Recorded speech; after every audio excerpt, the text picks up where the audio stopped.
Tahukah kalian apa pembahasan yang akan dibahas hari ini?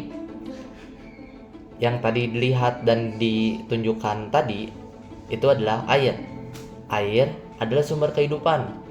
Ia mengalir di sungai, tersimpan di danau, menguap ke langit, dan kembali turun dalam bentuk hujan. Semua air ini membentuk hidrosfer, lapisan air yang menyelimuti bumi. Hidrosfer berasal dari kata hydro yang berarti air dan sphere yang berarti lapisan. Artinya, hidrosfer adalah lapisan air di bumi, baik air laut, sungai, danau, air tanah, salju, gletser, hingga uap air di atmosfer. Air dalam hidrosfer terus bergerak dalam siklus hidrologi, yaitu menguap, membentuk awan, jatuh sebagai hujan, lalu mengalir kembali ke laut. Siklus ini penting untuk menjaga keseimbangan alam. Tetapi, jika salah satu bagian terganggu, akibatnya bisa serius. Sungai Citarum, salah satu sungai terpanjang dan terbesar di Jawa Barat. Ia mengalir sejauh 297 km, melintasi gunung, kota, dan desa. Menjadi sumber air bagi jutaan jiwa, lahan pertanian, dan industri. Namun, di balik perannya yang vital, Citarum juga menyimpan luka. Tercemar berat oleh limbah, sampah, dan eksploitasi. Kini, waktunya berubah. Citarum harus diselamatkan.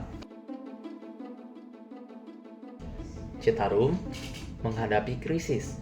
Limbah industri, sampah rumah tangga, dan limbah pertanian mencemari airnya. Air yang dulunya jernih kini keruh, bau, bahkan beracun. Daerah aliran Sungai Citarum menjadi salah satu yang paling tercemar di dunia.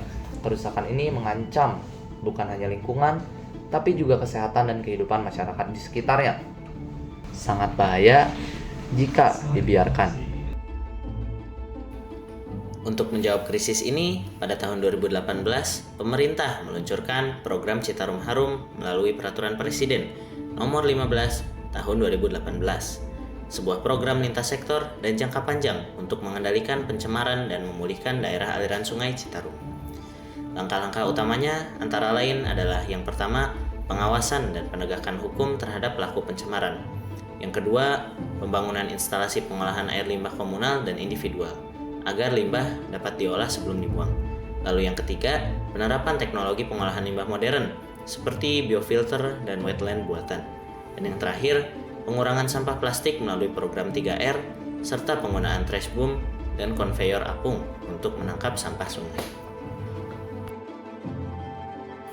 Pemerintah dan masyarakat juga melakukan rehabilitasi ekosistem seperti reboisasi dan penanaman pohon di hulu dan bantaran sungai untuk mencegah erosi. Lalu ada penanganan lahan kritis yang menjadi penyumbang sedimen ke sungai.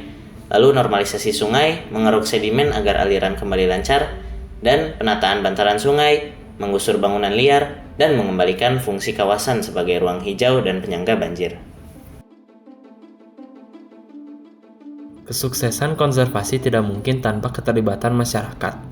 Warga dilibatkan dalam kerja bakti, pengelolaan instalasi pengolahan air limbah komunal, dan pemilahan sampah. Edukasi lingkungan diberikan di sekolah dan komunitas. Komunitas peduli sungai dibentuk, menjadi garda depan pemantau kebersihan sungai. Kesadaran masyarakat adalah kunci, karena sungai bukan hanya urusan pemerintah, sungai adalah milik bersama. Di balik lapangan, ada kebijakan yang menjadi fondasi. Peraturan Presiden Nomor 15 Tahun 2018 memberikan dasar hukum untuk penanganan terpadu. Koordinasi lintas sektor dan daerah menjadi kunci keberhasilan. Riset dan inovasi pun tak ketinggalan. Lembaga seperti BRIN mengembangkan teknologi pengolahan limbah plastik dan bekerja sama dengan negara-negara seperti Finlandia untuk teknologi pemulihan sungai. Sungai Citarum pernah terluka, tapi hari ini harapan mulai mengalir kembali. Dengan kerjasama semua pihak, Citarum bukan hanya akan pulih, tapi menjadi sungai yang harum seperti namanya. Karena menjaga sungai, artinya menjaga hidup.